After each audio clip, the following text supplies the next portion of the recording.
அஸ்ஸலாமு அலைக்கும் வரஹ்மத்துல்லாஹி வபரகாத்துஹு. வணக்கம். நாம் இன்று தரம் 11 மாணவர்களுக்கு இறுதியாக ஒரு செகண்ட் டைம் பேப்பர் இரண்டாம் தவணை வினாத்தாள் ஒன்று வழங்கப்பட்டது. மேல் மாகாண கல்வி திணைக்களத்தினால் இடம்பெற்ற 2018ஆம் ஆண்டுக்குரிய 1 தொடக்கம் 25 வரையான கேள்வி பகுதி உங்களுக்கு வழங்கப்பட்டது. இந்த கேள்வி பகுதிக்கான விளக்கம்தான் இப்போது தரப்பட உள்ளது. ஸோ நேரடியாக இந்த முதலாவது கேள்விக்குள் செல்வோம். இப்போ முதலாவது கேள்வியை பார்த்தீங்கன்னு சொன்னால், ரூபா 60,000 ஆண்டு பெருமானம் உடைய வீடு ஒன்றிற்கு இறை வரியாக ரூபா 2400 செலுத்தப்படுகின்றது. அந்த வீட்டிற்கான காலாண்டு வரி யாதுன்னு கேட்டால் உங்களுக்கு தெரியும், இது 10ஆம் ஆண்டு கேள்வி. அப்போ காலாண்டு வரியை கேட்கும்போது ஆண்டு வரி பணத்தை 2400 நான்கால பிரிக்க வேண்டும். பிரிக்கும் போது காலாண்டு வரி பணமாக ரூபா 600 அறவிடப்படும். இதே போன்று இரண்டாவது கேள்வி, மொத்த மேற்பரப்பு 1188 சென்டிமீட்டர் வர்க்கமாக உடைய திண்ம செவ்வட்ட உருளை ஒன்றின் வலை மேற்பரப்பளவு 880 சென்டிமீட்டர் வர்க்கம் என்று சொன்னால் அதனுடைய அடிப்பரப்பளவை கேட்க. அப்போ உங்களுக்கு தெரியும், ஒரு உருளை ஒன்று இருக்குன்னு சொன்னால் அந்த உருளையினுடைய மொத்த மேற்பரப்புக்கான சமன்பாடு 2πr வர்க்கம் 2πrh. 2πrhங்கிறது வளைந்த மேற்பரப்பு. மொத்த மேற்பரப்பு சொல்லப்படுது 1188 சமன் 2πr வர்க்கம். ஒரு வட்டம் மூடி அடி, ஒரு வட்டத்திர பரப்பு πr வர்க்கம், கீழுக்கும் அதே வட்டம் இருக்கும். ஸோ πr வர்க்கம் ரெண்டும் சேர்த்து தான் 2πr வர்க்கம். தெரியாது, ஆனால் வளைந்த மேற்பரப்பு தெரியும் 880 என்று சொல்லப்படுது. அப்போ இது கூட்டுப்படுது, அங்கே போனால் கழிப்படும். அப்போ 2πr வர்க்கம் சமன் 308 சென்டிமீட்டர் வர்க்கம் என்று வரும் கழித்தார். கேள்வி என்னன்னு சொன்னால், அதன் அடிப்பரப்பளவண்டா அந்த அடிங்கிறது கீழுக்கு வரும், அது ஒரு வட்டமாக இருக்கும். அப்போ 2 வட்டத்தின் பரப்பு தான் 308 சென்டிமீட்டர் வர்க்கம் என்றால் அதை 2ஆல் பிரிக்கும் போது ஒரு அடியின் பரப்பளவு 154 சென்டிமீட்டர் வர்க்கம். அப்போ 3 ஆப்ஷன் தரப்பட்டிருக்கு. சரியான விடையின் கீழ் கோடிட வேண்டும். இரண்டாவது ஆப்ஷன் தான் சரியான விடையாக இருக்கும். மூன்றாவது கேள்வி, 3 6 12 பெருக்கல் விருத்தியின் 8ஆம் உறுப்பை கேட்கான். பிரக்கெட்டுக்குள்ள பாருங்கடா, 2 7ஆம் அடுக்கு 128 சொல்லப்படுது. அப்போ உங்களுக்கு தெரியும், பெருக்கல் விருத்தியினுடைய எண்ணாம் உறுப்புக்குரிய வாய்ப்பாடு ஞாபகம் வைத்துக் கொள்ளுங்க. tn சமன் a⁻r(n−1). கூட்டல் விருத்தி என்றா tn சமன் a+n−1 × d. இது கூட்டல் விருத்தி. இது பெருக்கல் விருத்திங்கிறதால பொது உறுப்புக்கான சமன்பாடு tn சமன் a⁻r(n−1). tnங்கிறது எண்ணாவது உறுப்பு, ஏ ஆரம்ப உறுப்பு, ஆர் பொது விகிதம், என் உறுப்புகளின் எண்ணிக்கை. அப்போ கேள்வி 8ஆம் உறுப்பை கேட்குறதால எண்ணுக்கு 8 போட்டிங்கன்னு சொன்னால் ஆரம்ப உறுப்பு 3, பொது விகிதம் கண்டுபிடிக்கணும். பொது விகிதம்ங்கிறது என்னன்னு சொன்னால் 2ஆவது உறுப்பை 1ஆம் உறுப்பால் பிரிக்கிறேன். அதாவது யாதாயினும் ஒரு உறுப்பை அதற்கு முந்தைய உறுப்பால் பிரிக்கணும். அப்போ 6 3ஆல் பிரித்தா பொது விகிதம் 2. அப்போ 2ங்கிறது 6க்கு 2 போட்டு எண்ணுக்கு 8 கொடுத்தா இங்கேயும் எண் இருக்குது. அப்போ 8லேருந்து 1 போனால் 7ஆம் அடுக்கு என்று வரும். அந்த 2னுடைய 7ஆம் அடுக்கு கண்டுபிடிக்கணும். 2 7 தடவை போட்டு பெருக்கணும். ஆனால் உங்களுக்கு பிரக்கெட்டுக்குள்ளே அவனே ஒரு ஹெல்ப் தாரான். 2ன் 7ஆம் அடுக்கு சமன் 128 என்று தரப்படுது. அப்போ இதுக்கு பதிலாக 3 தர 128, 3 128ஆல் பெருக்கணும். 3 24, 2 மிச்சம். 3 6 ஏற்கனவே 2 மிச்சம். அப்போ 8 ஒரு 3 3. அப்போ 8ஆம் உறுப்பு சமன் 384 என்று விடை கிடைக்கும். இது மூன்றாவது கேள்விக்கு ஆன்சர். இப்போ நான்காவது கேள்வியை பார்த்தால் x வர்க்கம் சை 4x சை 21. அப்போ காரணிப்படுத்தணும். அப்போ 3 உறுப்பு வந்தால் 4 உறுப்பாக மாற்ற வேண்டும். அப்போ எக்ஸ் வர்க்கத்தில் குணகத்தை பாரு, எந்த பெருமானமும் இல்லைன்னு சொன்னால் அங்கே 1 இருக்கும். ஸோ 1 இருக்கும் சந்தர்ப்பத்தில் பெருக்கினா 21 வரணும். கூட்டுத்தொகைங்கிறது எக்ஸுக்கு முன்னுக்கு வாரது, கூட்டினா 4 வரணும். கூட்டுத்தொகைங்கிறது கூட்டி மட்டும் பார்ப்பதில்லை, கழித்தும் பார்க்க வேண்டும் என்று படிச்சிருப்பீங்க. ஸோ இதுக்கு பொருந்தக்கூடியது 7 3 சப்போர்ட் ஆகும். பாருங்கள், 7 3 21, 7 3 கூட்டினா 10, ஆனால் 10 வரலை. 7லிருந்து 3 கழித்தா அந்த 4 வருது. அப்போ கழிக்கும் போது கூட்டுத்தொகை வருது என்பதனால ஒன்றுக்கு சகையும் இன்னொன்றுக்கு சயையும் வரும். அப்போ இங்கே கூட்டுத்தொகைக்கு முன்னுக்கு சய இருப்பதனால் கூடியதுக்கு சய, குறைஞ்சதுக்கு சக வரும். இதை பெருக்கி பாருங்க, மறை 21, கூட்டி பாருங்க மறை 4. எதன் சார்பாக வருது தெரியாக்கணியம் எக்ஸ். அப்போ ரெண்டுக்கும் எக்ஸை கொடுத்து அப்போ எக்ஸ் வர்க்கம் சய 7x சக 3x சய 21, 3 உறுப்பை 4 உறுப்பாக மாற்றணும். முதல் 2லையும் பாருங்க, எக்ஸை பொதுவாக எடுத்தால் எக்ஸ் சய 7 மடங்கு வரும். சகண்டா சகையை போட்டு இதுக்குள்ளேயும் பாருங்க 3 பொதுவாக எடுத்தால் மறுபடியும் எக்ஸ் சய 7 என்று வரும். அப்போ எக்ஸ் சய 7 ஒரு காரணியும் வெளியால வார எக்ஸும் இதற்கு வெளியால வார சக 3 சேர்ந்து மற்றும் ஒரு காரணி. அப்போ 2 காரணி வரும், எக்ஸ் சய 7 எக்ஸ் சக 3. அப்போ இந்த பெருமானத்தை முன்பின் மாற்றி எழுதினா எக்ஸ் சக 3 ஃபர்ஸ்ட்டுக்கு வரும், செகண்ட் எக்ஸ் சய 7, எல்லாம் சரிதான். அதை நீங்கள் புரிந்து கொள்ள வேண்டும். 5வது கேள்வி, ஒரு முக்கோணி ஒன்று தரப்படுது. இது 70 பாக, இது எக்ஸ், இது ஏ, இது பி, இது சி என்று தரப்படுது. உருவில் ஏபியும் ஏசியும் சமன், ஏபியும் ஏசியும் சமன் என்றால் இது ஒரு இரு சமபக்க முக்கோணி. சமபக்கத்துக்கு எதிரே உள்ள கோணம் சமன். இது 70 என்றா இதுவும் 70 பாகை. ஒரு முக்கோணத்தில் அகக்கோணம் 180. அப்போ எக்ஸாக 70 சாக 70 சமன் 180, எக்ஸாக 70 70 140 சமன் 180 கூட்டுப்படுது. அங்கே போனால் கழிப்படும். அப்போ எக்ஸின் பெருமானம் 40 பாகை என்று கிடைக்கும். அப்போ முக்கோணி 1 முக்கோணி 2 என்ற பாடம் 10ஆம் ஆண்டில் படிச்சிருப்பீங்க. அப்போ இரு சமபக்க முக்கோணி என்று சொன்னால் சமபக்கத்துக்கு எதிரே உள்ள கோணம் சமனாக இருக்கும். அதை வைத்து முக்கோணத்தினுடைய அகக்கோணம் 180 பாகை என்ற அறிவையும் பயன்படுத்தி இந்த காணப்படக்கூடிய எக்ஸின் பெருமானத்தை காண வேண்டும். 2வது கேள்வி, நேர்விகித சமன் தொடர்பான ஒரு கேள்வி. ஒரு முழு வேலையின் அரை பங்கு வேலையை 5 மனிதர்கள் 4 நாட்களில் செய்து முடிப்பர். அப்போ மனிதன் நாள், மனிதன் நாட்கள் என்று போட்டு கேள்வியை பாருங்க. ஒரு முழு வேலையின் அரை பங்கு வேலையை 5 மனிதர்கள் 4 நாட்கள், அப்போ 5 20 என்று வரும். அவன் முன்னுக்கு தெளிவாக சொல்றான், முழு வேலையின் அரை பங்கு வேலை, இது அரை பங்கு வேலை என்று சொல்லப்படுது. ஆனால் கேள்வி, முழு வேலையின் அளவு எத்தனை மனித நாட்கள்? அப்போ அரை பங்கினுடைய வேலையின் அளவு தான் 20 மனித நாட்கள் என்றா முழு பங்கு வேலையின் மனித நாட்கள் இதனுடைய 2 மடங்கு. ஸோ 40 மனித நாட்கள் என்று விடை கிடைக்கும். வசனத்தை வைத்து கண்டுபிடிக்க வேண்டும். அப்போ 7வது கேள்வி, y/3 பிரித்தல் அடையாளம் 4y/x.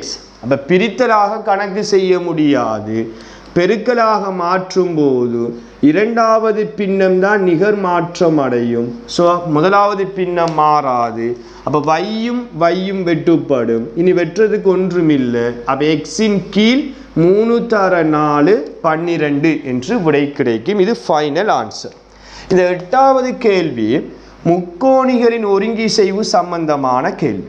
முக்கோணிகளின் ஒருங்கிசைவுன்னு சொன்னால் ஒரு முக்கோணிக்கு மொத்தம் 6 உறுப்புகள் இருக்கும். பக்கம் 3 கோணம் 3 என்று தெரியும். அப்போ அதில் வார 3 உறுப்பும் மற்றைய முக்கோணியில் வார 3 உறுப்பும் ஒன்றுக்கொன்று சமனண்டா ஒரு முக்கோணிக்கு மேலே மற்றைய முக்கோணியை வைக்கும் போது அது ஒன்றோடு ஒன்று மேற்பொருந்தும் என்று படிச்சிருப்பீங்க. அந்த ஒருங்கிசைவு 4 சந்தர்ப்பங்களை கொண்டிருக்கும். பக்கம் பக்கம் பக்கம், அதை சோட்டா பா டாட் பா என்று சொல்லப்படும். செகண்ட் ஒன் பா டாட் பா என்று சொல்லப்படும். தேர்ட் ஒன் கோ டாட் பா என்று சொல்லப்படும். ஃபோர்த் ஒன் செம்பக்கம் பக்கம் சே பா பா என்று சொல்லப்படும். அந்த கேள்வியை பாருங்க, முக்கோணி ஏபிஓ முக்கோணி சிஓடியும் கோணம் கோணம் பக்கம் என்ற அடிப்படையில் ஒருங்கி செய்தால் தரப்பட்ட நிபந்தனைகளுடன் மற்றைய நிபந்தனையை இடைவெளியில் நிரப்புக. அப்போ அவன் இடைவெளியும் தந்திருக்கான். ஏபி சமன் சிடி, அது தரவு என்று சொல்லப்படுது. பாருங்க, அவன் இந்த ஏபியும் இந்த சிடியும் சமன் என்று சொல்லப்படுது. அடுத்தது ஏபிஓவும் ஏபிஓ சமன், பாருங்க ஏபிஓ சமன் ஓசிடி என்று சொல்லப்படுது, அதுவும் தரவாக இருக்கின்றது. அப்ப இன்னும் ஒரு சோடியை கேட்டா இந்த கோணமும் சமன், இரண்டு நேர்கோடுகள் ஒன்றை ஒன்று இடைவெட்டும் போது குத்தெதிர் கோணம் சமன். அதன் அடிப்படையில் ஏஓபியும் சிஓடியும் சமன். காரணம் கேட்டா குத்தெதிர் கோணம் என்று எழுதி கொள்ள வேண்டும். குத்தெதிர் கோணம் என்று எழுதி கொள்ள வேண்டும். அடுத்த கேள்வியை பார்த்தா ஒன்பதாவது கேள்வி, தரப்பட்ட அரியத்தின் முக்கோண முகம் தவிர்ந்த வெவ்வேறான இரண்டு முகங்களை அளவீடுகளுடன் வரைக. அப்போ அந்த படத்தை பாருங்க பிள்ளைகள். அப்போ இதில் முக்கோணிய வரைய தேவையில்லையா? அப்போ ரெண்டு செவ்வகத்தை வரைய பெற, ரெண்டு செவ்வகத்தை நீங்கள் வரைஞ்சி அதில் மெஷர்மெண்ட் அளவீடை குறிக்கணும். நான் முதலாவது செவ்வகத்தை உங்களோட பேப்பரை பார்த்தீங்கன்னா நீளம் 6 சென்டிமீட்டரும் அகலம் 5 சென்டிமீட்டரையும் எடுத்துக்கொள்கிறேன். அடுத்த செவ்வகத்துக்கு எப்படி என்றா நீளம் 6 சென்டிமீட்டரையும் அகலம் 3 சென்டிமீட்டர் கீழுக்கு வர செவ்வகத்தை மென்ஷன் பண்ணுறேன். இப்படி நீங்கள் அந்த ரெண்டு செவ்வகத்தை வரைந்து அதனுடைய நீளத்தையும் அகலத்தையும் நீங்கள் கட்டாயம் குறித்து காட்ட வேண்டும். அப்போ இதே போன்று இந்த 10வது கேள்வியை பார்த்தீங்கன்னு சொன்னால் எஸ்ஸாமன் தொடை கேள்வி, தொடை பிறப்பாக்கி வடிவத்தில் சொல்லப்படுது. அப்போ குறியீட்டு வடிவம் என்று சொன்னால் நீங்கள் தரம் 10ல் படிச்சிருப்பீங்கடா, தொடையின் பிறப்பாக்கி வடிவம். அந்த எக்ஸுங்கிறது 7 மடங்கு சொல்லப்படுது. இன்னும் ஒரு விடயம் சொல்லப்படுது, எக்ஸ் 0 பெரிசும் 30 விட சிறிதாகவும் இருக்கின்றது. அந்த எஸ்ஸை வேறொரு தொடை குறிப்பீட்டில் எழுதுகின்றால் 3 தொடை குறிப்பீட்டில் எழுதலாம். ஒன்று சொற்களில் விவரிக்கலாம், அல்லது மூலகமாக காட்டலாம், அல்லது வெண்வரி படத்தில் காட்டலாம். இப்போ எது லேஸ்ன்னு சொன்னால் நீங்கள் அந்த மூலகமாக காட்டுறது உங்களுக்கு லேஸாக இருக்கும். அப்போ எஸ்ன்னு போட்டு எக்ஸ் 0 பெரிசும் 30 விட சிறிசுமாம். ஆனால் எக்ஸுங்கிறது 7 மடங்கு என்று சொல்லப்படுது. அப்போ 7 வரும், 14 வரும், 21, 28, அங்கே 35 வராது, அது 30 கூட. அப்போ இவ்வளவும் தான் அதில் மூலகமாக காணப்படும். அல்லது நீங்கள் வெண்வரி படத்திலையும் காட்டலாம், அல்லது வசனத்திலையும் எழுதலாம். 7லிருந்து 28 வரையான 7 மடங்குகள் என்றும் எழுதி கொள்ள முடியும். ரைட். இப்போ 11வது கேள்வியை பாருங்க. எக்ஸ் வர்க்கம் 2xy 3y இதனுடைய பொது மடங்குகளுள் சிறியதை கேட்கலாம். இதுக்கு நேரடியாக ஆன்சர் போடலாம், அல்லது நீங்கள் சுட்டி வடிவத்தை பயன்படுத்தி செய்யலாம், அல்லது டானா வடிவத்தை போட்டு செய்யலாம். இது எப்படி நேரடியாக செய்யறேன்னு சொன்னால் ஃபர்ஸ்ட் பெருமானத்தை பார்ப்போம். அப்போ 2, 3, 2க்கும் 3க்கும் போமாசி தெரியாத மாணவர்கள் டானா வடிவத்தை போட்டு முதன்மை எண்ணால் பிரித்து கொள்ளுங்க. 1 இது பிரிபடாது. அப்போ 3ஆல் பிரிக்கலாம். 1,1, 2 3ஆல் பிரிக்கினா பெருக்கும் போது 6 என்று வரும். அப்போ இலக்கத்துக்கு போமாசி 6. தெரியா கணியத்துக்கு பாருங்க, எக்ஸ்லையும் எக்ஸ் வர்க்கத்திலையும் எது அதிகூடிய பவருங்கிறத பார்க்கணும். அப்போ எக்ஸ் வர்க்கம், அப்போ எக்ஸை போட போகிறோம், அதிகூடிய பவரை தான் போடணும். வயலையும் சம அடிங்கிறத சம அடுக்குங்கிறதால ஒரு வையை போடுறது. அப்போ மொத்தமான போமாசி 6x வர்க்கம் y. நீங்கள் எப்படி செய்தாலும் இந்த ஆன்சர் மாறாது, 6x வர்க்கம் y என்று கிடைக்கும். அடுத்ததை பாருங்கடா, இப்படி ஒரு உருவம் தரப்படுது. டிஎஸ்ஸும் பிஆரும் சமாந்தரமாம் 50 பாக 70 பாக என்று தரப்பட்டு எக்ஸின் பெருமானத்தை காண வேண்டும். அப்போ உங்களுக்கு தெரியும், ஒரு முக்கோணத்தில் அகக்கோணம் 180 பாகை. அப்போ 2 கோணம் தரப்பட்டா இந்த கோணத்தை கண்டுபிடிப்போம், தேவைப்படும். அது 50, 70, 120 இந்த இடம் 60 பாகை. அப்போ ஏன் சமாந்தரம் தாரான்னு சொன்னால் இது ஒரு குறுக்கோடி, எஸ்ஆர் ஒரு குறுக்கோடி என்றா இதுவும் இது சமாந்தரம் எங்கக்குள்ள பா வடிவத்தை வரையும் போது பா வடிவம்ங்கிறது நேய கோணம். இந்த எக்ஸையும் இந்த 60ஐயும் கூட்டி வாரது 180 மிகை நிரப்பி என்று படிச்சிருப்பீங்க 9ஆம் ஆண்டுல. அப்ப 60 கூட்டுப்பாட்டா சமனுக்கு அங்கால போனா கழிப்படும் 180 60 போனா 120 பாகை என்று கிடைக்கும். அப்ப எக்ஸின் பெருமானம் 120 பாகை. இந்த 13வது கேள்வி பிள்ளைகள் கட்டாயம் ஒரு சமநிலை கேள்வி ஒன்று வரும். இதை தீர்த்து மிகச்சிறிய நேர் நிறை என்ன கேட்க, மிகச்சிறிய நேர் பெருமானமாக இருக்கிறது. ஃபர்ஸ்ட்டுக்கு தீர்த்து கொள்வோம். ஒன்று கழிப்பாட்டா சமநிலைங்கிறது சமன் போல பார்க்கணும். கழிப்பட்ட கூட்டுப்படும், கூட்டுப்பட்ட கழிப்படும், பெருக்கப்பட்ட பிரிப்படும் என்கிற விடயத்தை பார்க்கணும். அப்போ ஒன்று கழிப்படுது, அங்கே போனால் கூட்டுப்படும் 6. அப்போ எக்ஸுக்கு முன்னுக்கு பாருங்க 3 பெருக்கப்படுது, அங்கால போனால் பிரிப்படும். ஒரே ஒரு சந்தர்ப்பத்தில் சமநிலை மாறும் என்று படிச்சிருப்பீங்க.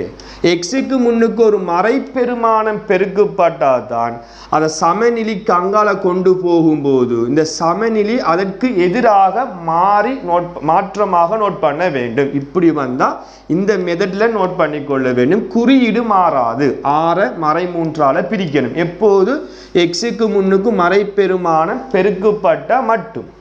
அப்போ எக்ஸுக்கு முன்னுக்கு நேர்பெருமானம் என்கிறதால 3 பெருக்கப்படுது, அங்கே போனால் பிரிப்படும், சமநிலை மாறாது.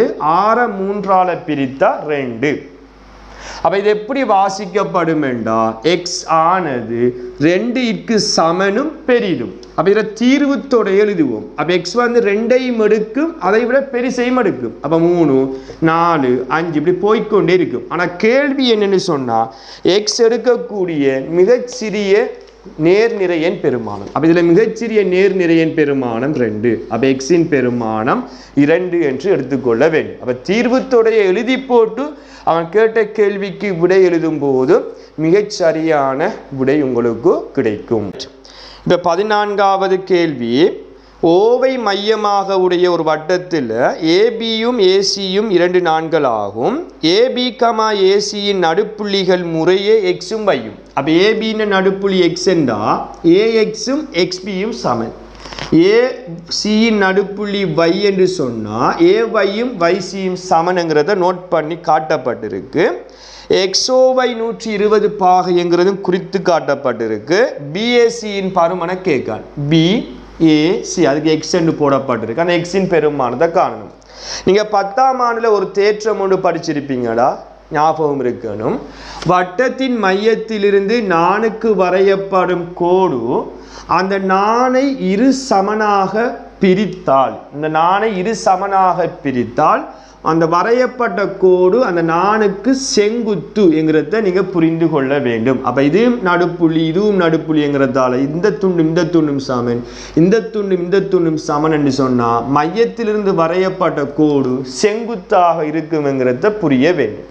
அதை விளங்கி கொண்டீங்கன்னா எக்ஸின் பெருமானம் இலகுவாக கண்டுபிடிக்கலாம். ஒரு நாட்பாக்களினுடைய அகக்கோணத்தின் கூட்டுத்தொகை எத்தனை பாக? 360. ஸோ எக்ஸாக 90 சாக 120 சாக 90 சாமன். பாருங்க 4 கோணமும் வந்துட்டு 360 பாகைக்கு சாமன். அப்போ எக்ஸாக 90 90 180 180 120 300 சாமன் 360 இது கூட்டுப்படுது, அங்கே போனால் கழிப்படும். அப்போ எக்ஸின் பெருமானம் 60 பாகை என்று கிடைக்கும். அப்போ இதே போன்று இது நடுப்புள்ளி தேற்றம் பிள்ளைகள் படிக்கலை, ஆனால் சின்ன விடயம் பாருங்கடா. ஒரு முக்கோணிக்கு 3 பக்கம் இருக்கும். அதில் பாருங்க யாதாயினும் 2 பக்கத்தினுடைய இந்த நடுப்புள்ளி சொல்லப்படுது. பிஎஸ்ஸும் எஸ்கியும் சமனண்டா பி கியூவினுடைய நடுப்புள்ளி எஸ், அதே போன்று பிஆரினுடைய நடுப்புள்ளி டி என்று தரவுல அழகாக விளங்குது நமக்கு. அப்போ ஒரு முக்கோணி யாதாயினும் 2 நடுப்புள்ளிகளை இணைக்கும் நேர்கோடானது, இணைத்து கொள்ளும் இந்த நேர்கோடானது முக்கோணத்தினுடைய மூன்றாவது பக்கம், இது ஒரு பக்கம் ரெண்டு பக்கம், இது மூன்றாவது பக்கம். இந்த மூன்றாவது பக்கத்துக்கு அந்த இணைக்கப்பட்ட நேர்கோடு சமாந்தரமாகவும் இந்த மூன்றாம் பக்கத்தினுடைய அரைவாசியாகவும் இருக்கும் என்கிறத புரியணும். இது 10 சென்டிமீட்டர்னா இது 5 சென்டிமீட்டர், இது 5 சென்டிமீட்டர்னா இது 10 சென்டிமீட்டராக இருக்கும். அப்ப இந்த தரவை நீங்க வைத்து கொண்டுதான் கேள்வியை பாருங்க. இது 4 சென்டிமீட்டர், இது 5 சென்டிமீட்டர்டா, இதுவும் 4 சென்டிமீட்டர், இதுவும் 5 சென்டிமீட்டராக இருக்கும்.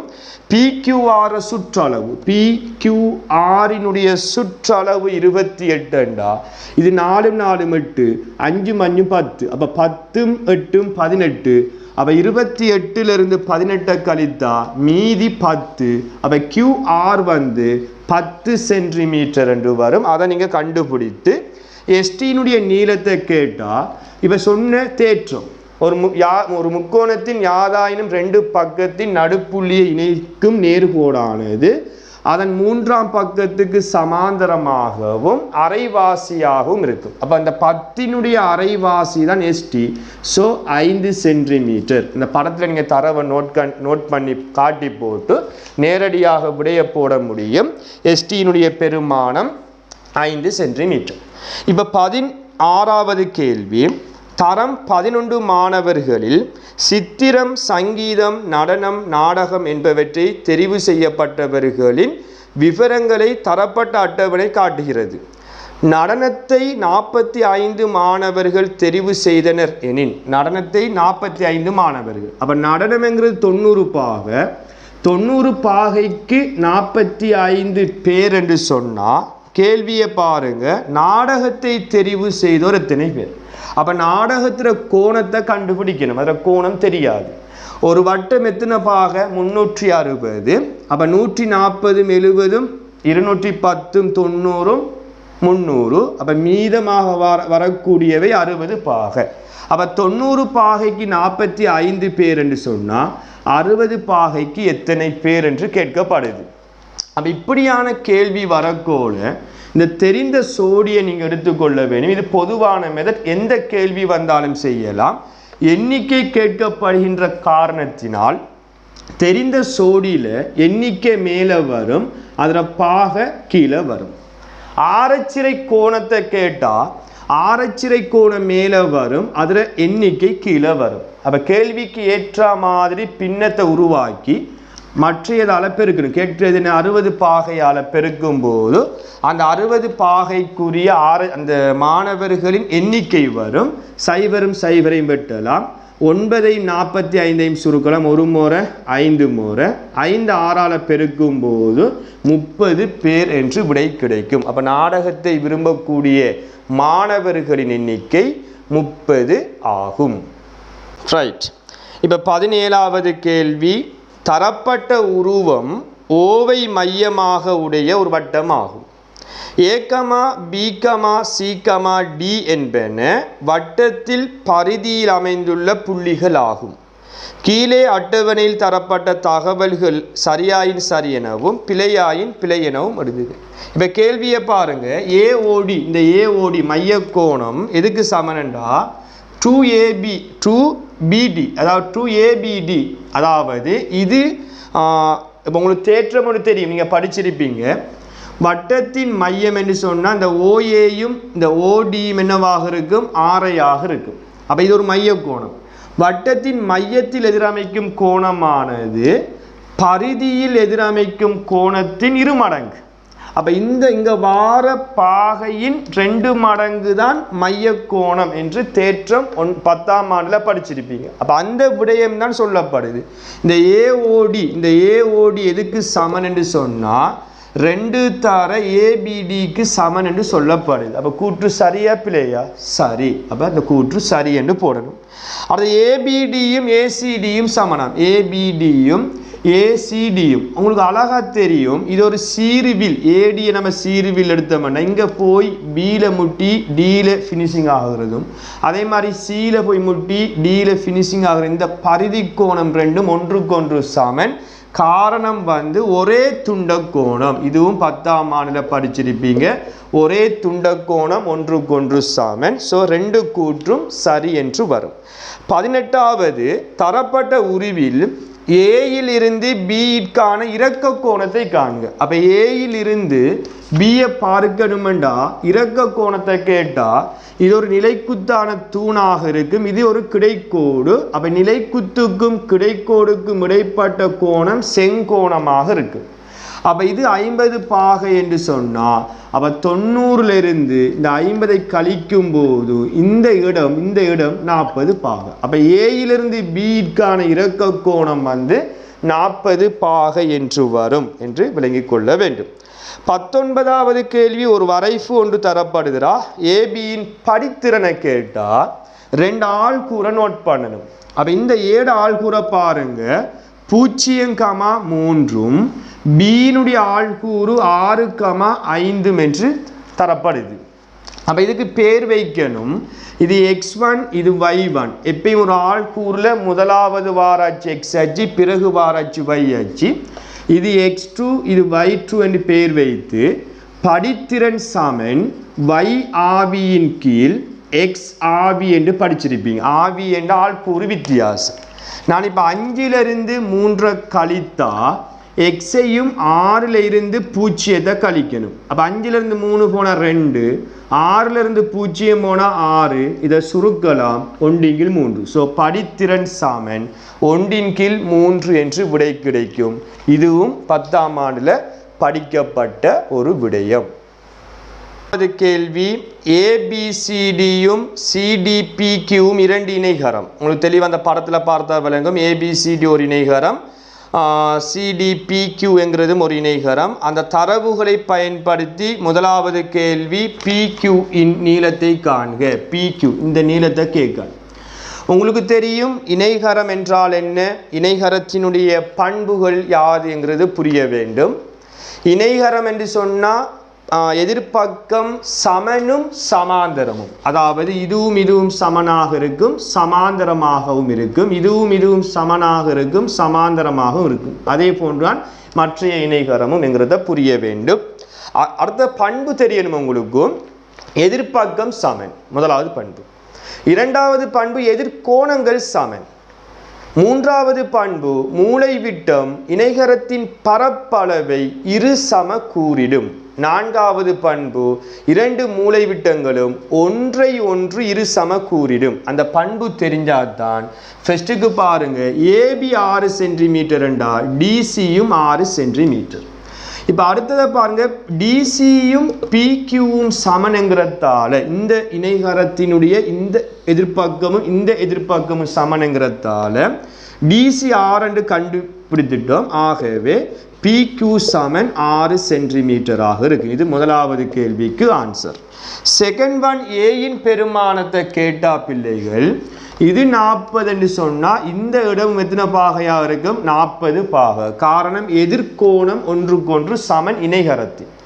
அப்ப இதுவும் சமாந்தரம் என்கிறதால Z வடிவத்தை வரையக்கோல இந்த இடமும் சமன்ங்கிறதால A சமன் 40 பாகை. காரணம் ஒன்று விட்ட கோணம். அதை புரிந்து கொள்ள வேண்டும். அப்ப 21வது கேள்வி 64 சமன் 2/6 அடுக்கு என்பதை மடக்கை வடிவில் எழுதுக. அப்போ உங்களுக்கு தெரியும் அடி 2 இருந்தா அல்லது அடி என்னவாக இருந்தாலும் சரி லொக் பயன்படுத்துங்க. அடி மாறாது. இதுவும் இடமாற்றம் செய்யப்படும். 6 இருக்கிற இடத்துல 64, 64 இருக்கிற இடத்துல 2 வரும். 2 இல்லை 6 வரும். அப்ப இது எப்படி வாசிக்கப்படும் என்றால் அடி 2இல் 64 மடக்கை 6 ஆகும். 10ஆம் ஆண்டுல மடக்கை 1 என்ற பாடத்தினூடாக படித்திருப்பீர்கள். 22வது கேள்வி ஒரு வரைவு ஒன்று தரப்படுது. அதன் வேகத்தை நிமிடத்துக்கு எத்தனை மீட்டர் என்று சொன்னால் நீங்கள் கதி காண்ற மாதிரி செய்து கொள்ள வேண்டும். தூரத்திங்கில் நேரம் அந்த வரைவை பார்த்தா நான் கடைசி பாயிண்ட் எடுத்துக்கொள்கிறேன்டா. தூரம் 500 மீட்டர் எடுத்தால் அதற்கான நேரம் 10 நிமிடம். சரிதானே? அப்போ 0 வெட்டுப்பட்டா 50 மீட்டர் 50 மீட்டர் பெர் மினிட் என்று வரும். அதாவது ஒரு நிமிடத்துக்கு 50 மீட்டர் என்ற தூரம் என்று விடை கிடைக்கும். கேட்ட கேள்வியும் அதான், ஒரு நிமிடத்துக்கு எத்தனை மீட்டர் போகும் என்று கேட்கான். ஸோ ஒரு நிமிடத்துக்கு 50 மீட்டர். 23வது கேள்வி, எக்ஸாக 2 எக்ஸாக 1 சமன் 0 என்றா நீங்கள் படிச்சிருப்பீங்க 10ஆம் ஆண்டில் இருபடி சமன்பாடு. ஏ தர பி 0 என்றா ஏ சமன் 0 அல்லது பி சமன் 0. அதன் அடிப்படையில் எக்ஸாக 2 சமன் 0 அல்லது எக்ஸாக 1 சமன் 0 என்று எழுதி போட்டு 2 கழிப்படுது, அங்கே போனால் கூட்டுப்படும், 1 கூட்டுப்படுது, அங்கே போனால் கழிப்படும். அப்போ 2 தீர்வுகள் கிடைக்கும். ஒன்று எக்ஸின் பெருமானம் 2, மற்றது எக்ஸின் பெருமானம் மறை 1 கிடைக்கும். சரிதானே? அதை நீங்கள் புரிந்து கொள்ள வேண்டும். இப்போ 24வது கேள்வியை பாருங்க. நிகழ்தகவு சம்பந்தமான ஒரு கேள்வி. 1 தொடக்கம் 6 வரை இலக்கமிடப்பட்ட தாயக்கட்டை ஒன்றை மேலே எரியும் போது, அப்போ 1 தொடக்கம் நான் 6 என்று சொன்னால் அதில் மாதிரி வெளியே பாருங்க, இப்படி கிடைக்கும் 4 5 6. இதில் கேள்வி என்னன்னு சொன்னால் 4லும் கூடுதலான இலக்கம் கிடைப்பதற்கான நிகழ்தகவு. 4லும் கூடுன்னு சொன்னால் 4 வராது. அப்போ 5ம் 6 தான் எதிர்பார்க்கப்படுது. அப்போ நிகழ்தகவு என்று சொன்னால் மொத்தம் 6 நிகழ்ச்சிகளில் 2 நிகழ்ச்சிகள் வரலாம். 5 விழலாம் 6 விழலாம். அப்போ 2 என்று போட்டு அதை சுருக்கி கொடுத்தீங்கன்னு சொன்னால் 3ல் 1 என்று வரும். இப்போ கடைசி கேள்வியை பாருங்க, ஒரு அமைப்பு சம்பந்தமான கேள்வி. ஏபியும் ஏசியும் ஓர் காணியின் 2 எல்லைகள் ஆகும். இவ்விரு எல்லைகளிடமிருந்து சம தூரத்தில் ஏகமாசி, அப்போ ஒரு நேர்கோடுக்கு 2 நிலைத்த புள்ளி வரும். அதுக்கு செங்குத்து இருசம கூறாக்கி அமைக்கப்பட்டிருக்கு. அப்போ இந்த துண்டும் சமன் என்று காட்டப்படுது. அவன் அமைப்பில் சொல்லியிருக்கான், நீங்கள் வரைய தேவையில்லை. சம தூரத்திலும் தொலைபேசி தூண் ஒன்று அமைக்க வேண்டி உள்ளது. அப்போ ஒழுக்கு பற்றிய அறிவை பயன்படுத்தி தூண் அமையும் இடத்தினை எக்ஸ் என பெயரிடுகண்டா நீங்கள் இன்னும் ஒரு ஒழுக்கொண்டு வரையணும்.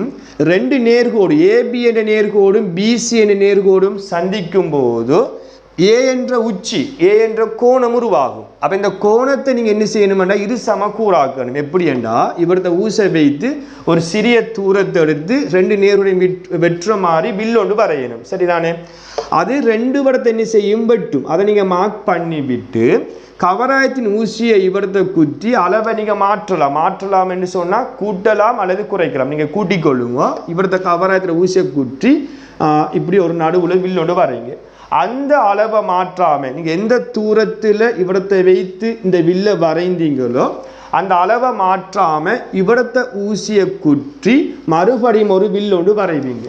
அப்போ அந்த 2 விற்களும் வெற்ற புள்ளியை மார்க் பண்ணி அடிமட்டத்தை பயன்படுத்தி ஏயையும் இதையும் இணைத்து கொண்டீங்கன்னா ஏற்கனவே ஏகமாசிக்கு வரையப்பட்ட செங்குத்து இரு சமக்கூறாக்கியும் இப்போது வரையப்பட்ட கோண இரு சமக்கூறாக்கியும் சந்திக்கும். இந்த சந்திக்கின்ற இடத்துல தான் எக்ஸ் என்ற புள்ளி அமையும். இவ்வாறு வரைந்து காட்ட வேண்டும். அப்போ இவ்வளவு நேரமும் நாம் 1 தொடக்கம் 25 வரையான கேள்விக்கான விளக்கத்தை பற்றி பார்த்தோம். இதை நீங்கள் தெளிவாக புரிந்து கொள்ள வேண்டும். அடுத்த வகுப்பில் இந்த பேப்பரில் இருக்கக்கூடிய தொடர்ச்சியான ஸ்ட்ரக்சர் பகுதி, இந்த பின்னம் பரப்பளவு சம்பந்தமாக பார்க்க இருக்கின்றோம். அதுவரைக்கும் உங்களிடமிருந்து விடைபெற்று செல்கின்றேன். நன்றி, வணக்கம்.